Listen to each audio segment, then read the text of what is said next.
Hello everybody, welcome to my video. I hope everyone's having a good day.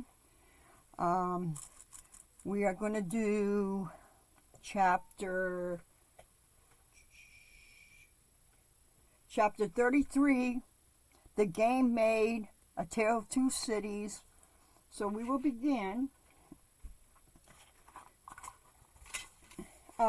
Get your favorite drink, your candy, whatever. It's going to be 27 minutes long. So here we go.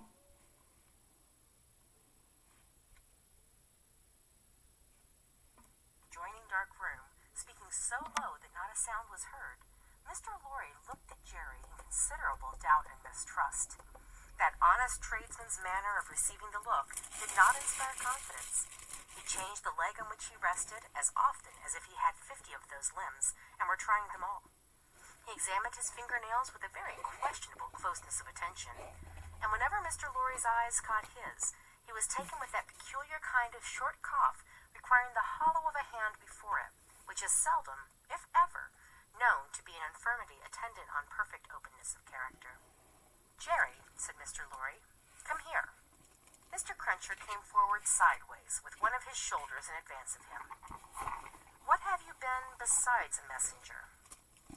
After some cogitation, accompanied with an intent look at his patron, Mr. Cruncher conceived the luminous idea of replying, "Agricultural character."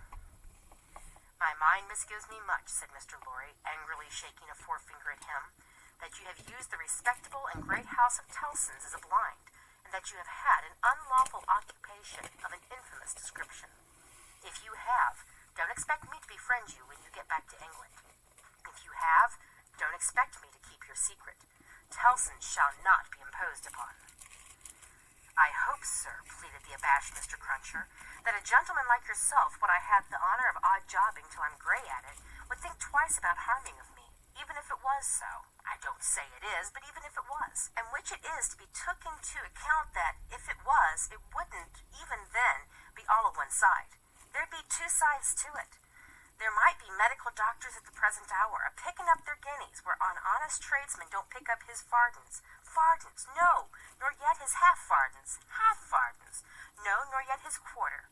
A-banking away like smoke at Tellson's, and a-cocking their medical eyes at that tradesman on the sly, a-going in and going out to their own carriages, equally like smoke, if not more so. Well, that'd be imposing, too, on Tellson's, for you cannot sarse the goose and not the gander. And here's Mrs. Cruncher, or leastways was in the old England times, and would be tomorrow, if cause given, a-flopping again the business to that degree as is ruinating, stark ruinating. Whereas them medical doctors' wives don't flop, catch 'em at it. Or if they flop, their toppings go in favor of more patients, and how can..." Oh no, what happened? Hold on, guys. Let me get back there. What happened? Joining dark room, speaking so low that not a sound was heard, Mr. Lorry looked at Jerry. It started over, sorry. I don't know what happened. That honest tradesman's manner of receiving the look did not inspire confidence. He changed the leg on which he rested as often as if he had 50 of those limbs and were trying them all.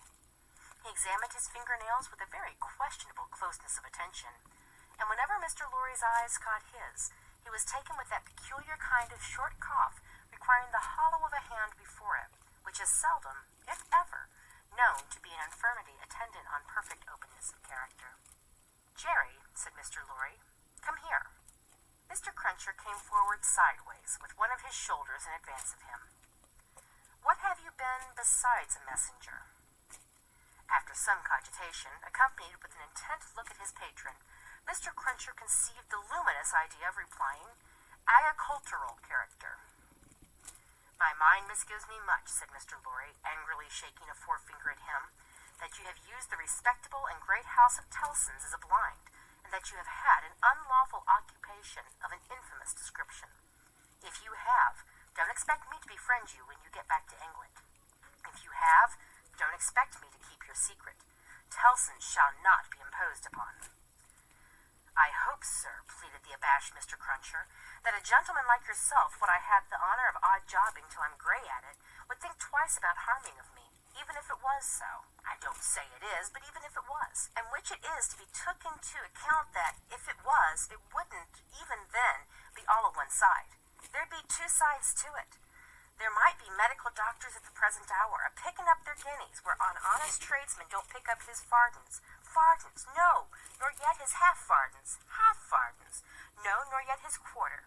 A-banking away like smoke at Tellson's, and a-cocking their medical eyes at that tradesman on the sly, a-going in and going out to their own carriages, equally like smoke, if not more so.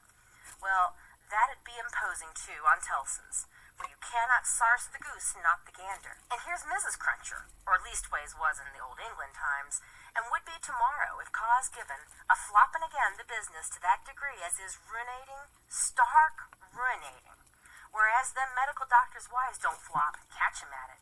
Or if they flop, their toppings go in favor of more patients, and how can you rightly have one without t'other?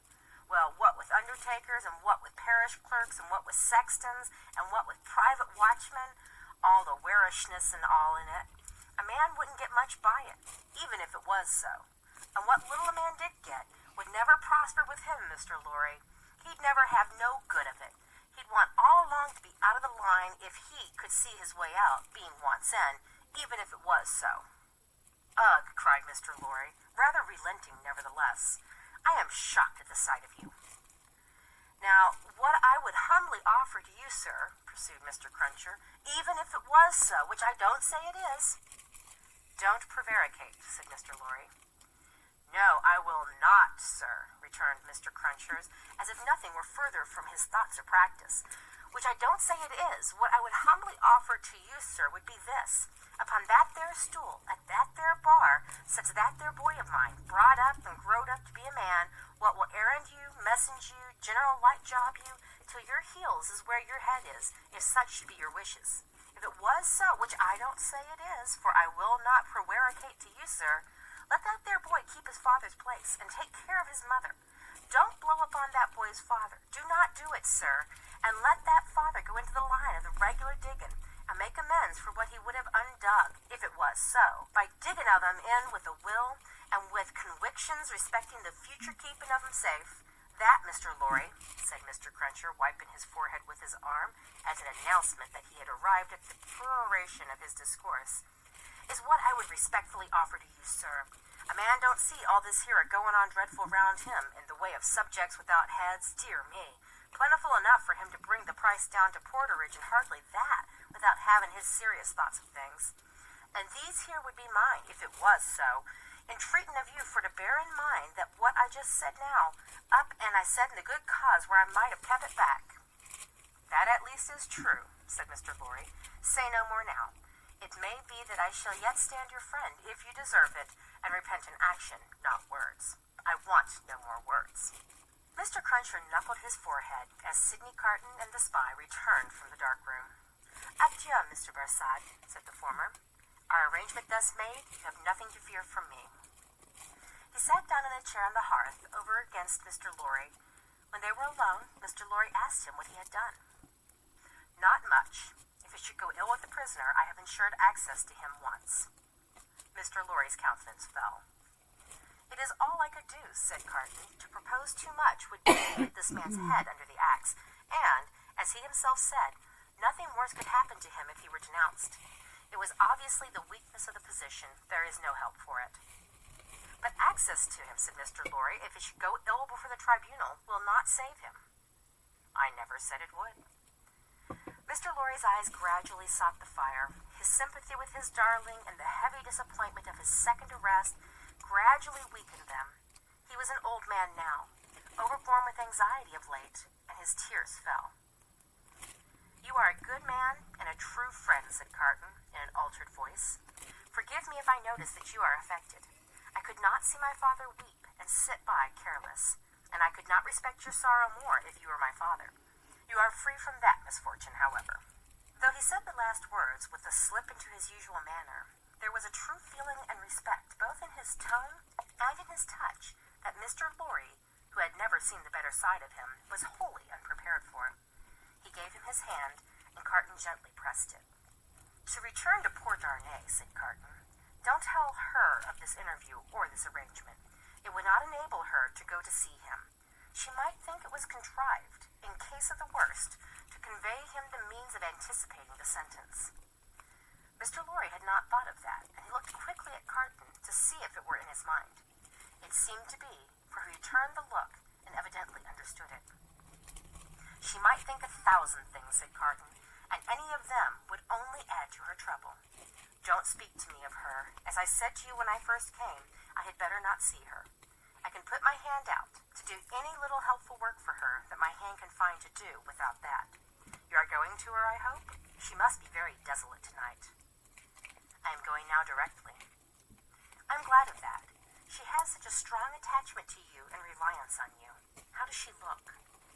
Anxious and unhappy, but very beautiful. It was a long, grieving sound, like a sigh, almost a sob. It attracted Mr. Lorry's eyes to Carton's face, which was turned to the fire. A light or a shade, the old gentleman could not have said which, passed from it as swiftly as a change will sweep over the side hill on a wild, bright day, and he lifted his foot to put back one of those little flaming logs which was tumbling forward. He wore the white riding coat and top boots then in vogue, and the light of the fire touching their light surfaces made them look very pale, with his long brown hair all untrimmed hanging loose about him. His indifference to fire was sufficiently remarkable to elicit a word of remonstrance from Mr. Lorry. His boot was still upon the hot embers of the flaming log when it had broken under the weight of his foot. I had forgot it, he said. Mr. Lorry's eyes were again attracted to his face. Taking note of the wasted air which clouded the naturally handsome features, and having the expression of prisoners' faces fresh in his mind, he was strongly reminded of that expression. "And your duties here have drawn to an end, sir?" said Carton, turning to him. "Yes. As I was telling you last night when Lucy came in so unexpectedly, I have at length done all that I can do here. I hope to have left them in perfect safety, and then to have quitted Paris. I have my leave to pass. I was ready to go." They were both silent. "Yours is a long life to look back upon, sir," said Carton, wistfully. "I am in my 78th year. You have been useful all your life, steadily and constantly occupied, trusted, respected, and looked up to. I have been a man of business ever since I have been a man. Indeed, I may say that I was a man of business when I was a boy. See what a place you fill at 78. How many people will miss you when you leave it empty?" "A solitary old bachelor," answered Mr. Lorry, shaking his head. "There is nobody to weep for me." "How can you say that? Wouldn't she weep for you? Wouldn't her child?" Yes, thank God. I didn't quite mean what I said." "It is a thing to thank God for, is it not?" Surely. "If you could say with truth to your own solitary heart tonight, I have secured to myself the love and attachment, the gratitude or respect of no human creature. I have won myself a tender place in no regard. I have done nothing good or serviceable to be remembered by. Your 78 years would be 78 heavy curses, would they not?" "You say truly, Mr. Carton. I think they would be." Sidney turned his eyes again upon the fire, and after a silence of a few moments said, "I should like to ask you, does your childhood seem far off? Do the days when you sat at your mother's knee seem days of very long ago?" Responding to his softened manner, Mr. Lorry answered, 20 years back, yes. At this time of my life, no. For as I draw closer and closer to the end, I travel in the circle, nearer and nearer to the beginning. It seems to be one of the kind smoothings and preparings of the way.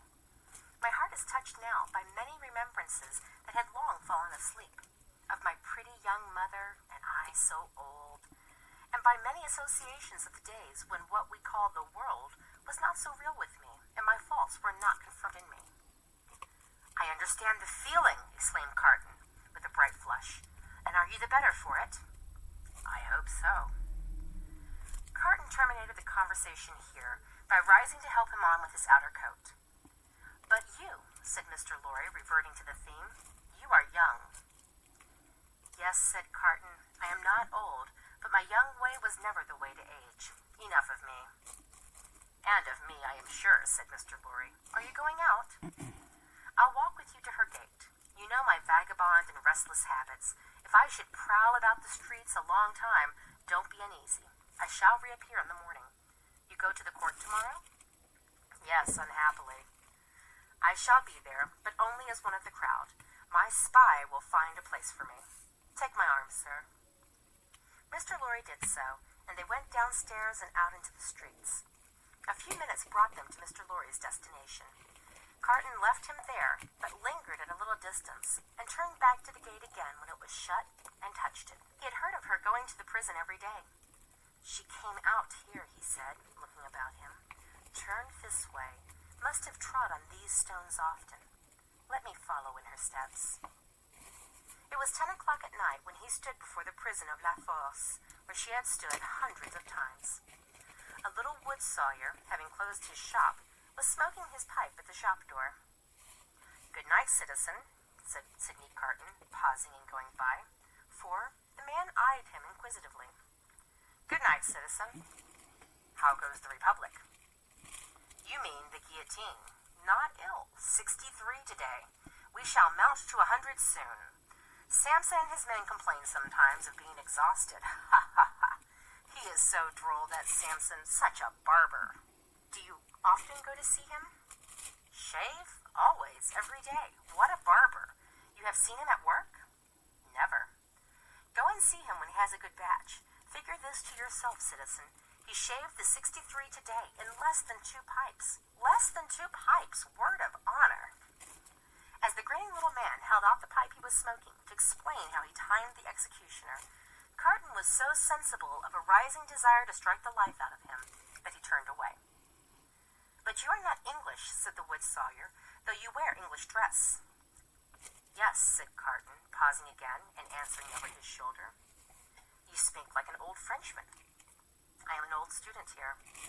Aha, a perfect Frenchman. Good night, Englishman. Good night, citizen. But go and see that droll dog, the little man persisted, calling after him, and take a pipe with you. Sidney had not gone far out of sight when he stopped in the middle of the street under a glimmering lamp and wrote with his pencil on a scrap of paper. Then, traversing with the decided step of one who remembered the way well, several dark and dirty streets, much dirtier than usual, for the best public thoroughfares remained uncleansed in those times of terror, he stopped at his chemist's shop, which the owner was closing with his own hands. A small, dim, crooked shop kept in tortuous uphill thoroughfare by a small, dim, crooked man. Giving this citizen, too, good night, as he confronted him at his counter, he laid the scrap of paper before him.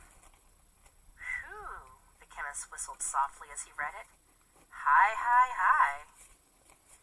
Sidney Carton took no heed, and the chemist said, For you, citizen?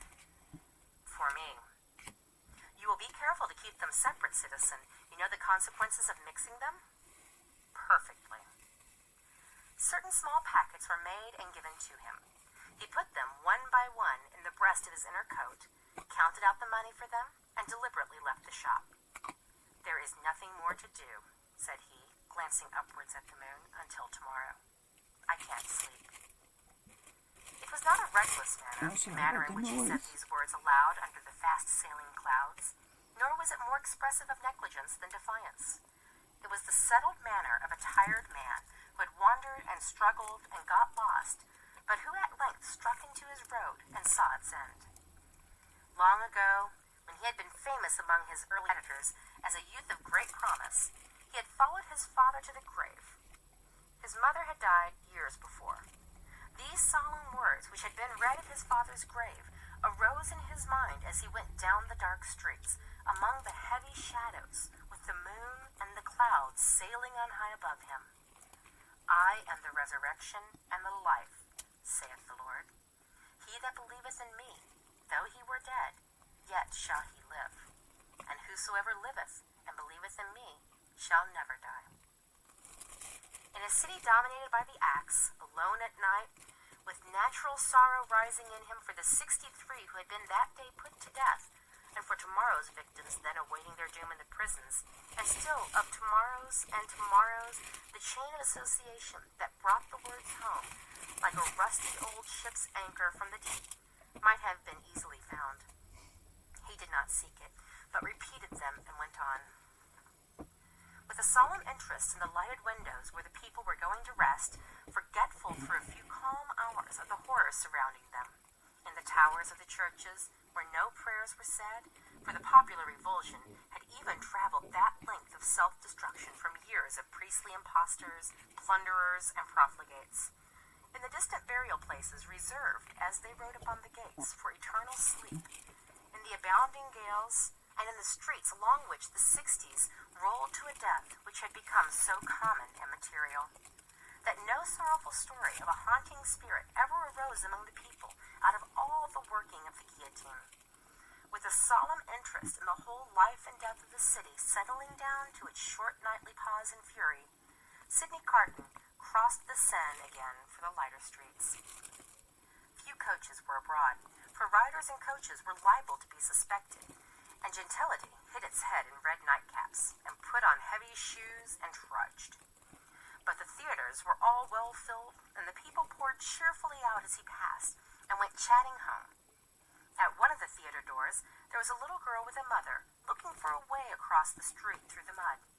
He carried the child over, and before the timid arm was loosed from his neck, asked her for a kiss.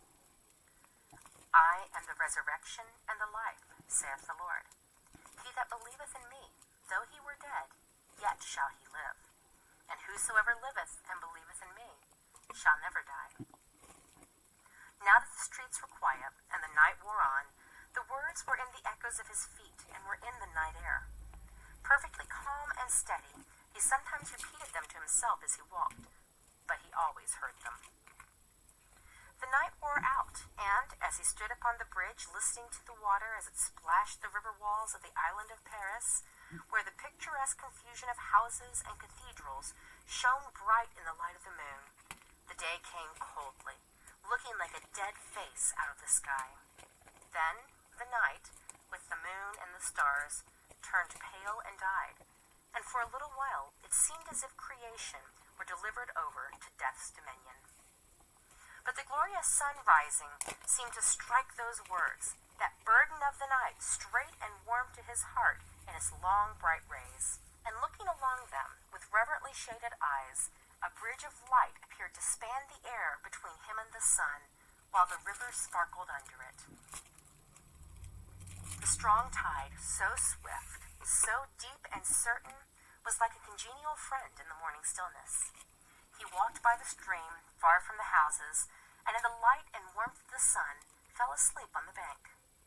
When he awoke and was afoot again, he lingered there yet a little longer, watching an eddy that turned and turned, purposeless, until the stream absorbed it and carried it on to the sea. Like me. A trading boat with a sail of softened color of a dead leaf then glided into his view, floated by him and died away. As its silent track in the water disappeared, the prayer that had broken up out of his heart for merciful consideration of all his poor blindnesses and arrows ended in the words, I am the resurrection and the life. Mr. Lorry was already out when he got back, and it was easy to surmise where the old man was gone. Sidney Carton drank nothing but a little coffee, ate some bread, and having washed and changed to refresh himself, went out to the place of trial. The court was all astir and abuzz when the black sheep, whom many fell away from in dread, pressed him into an obscure corner among the crowd. Mr. Lorry was there, and Dr. Manette was there. She was there, sitting beside her father. When her husband was brought in, she turned to look upon him, so sustaining, so encouraging, so full of admiring love and pitying tenderness, yet so courageous for his sake, that it called the healthy blood into his face, brightened his glance, and animated his heart. If there had been any eyes to notice the influence of her look on Sidney Carton, it would have been seen to be the same influence exactly. Before that unjust tribunal, there was little or no order of procedure, ensuring to any accused person any reasonable hearing. There could have been no was such a revolution if all laws, forms, and ceremonies had not first been so monstrously abused that the suicidal vengeance of the revolution was to scatter them all to the winds. Every eye was turned to the jury. The same determined patriots and good Republicans as yesterday and the day before and tomorrow and the day after. Eager and prominent among them, one man with a craving face, his fingers perpetually hovering about his lips, whose appearance gave great satisfaction to the spectators. A life-thirsting, cannibal-looking, bloody-minded juryman, the Jacques III of Saint-Antoine. The whole jury, as a jury of dogs, enameled to try the deer. Every eye then turned to the 5 judges and the public prosecutor. No favorable leaning in that quarter today. A fell, uncompromising, murderous business meaning there. Every eye then sought some other eye in the crowd and gleamed at it approvingly, and heads nodded at one another before bending forward with a strained attention.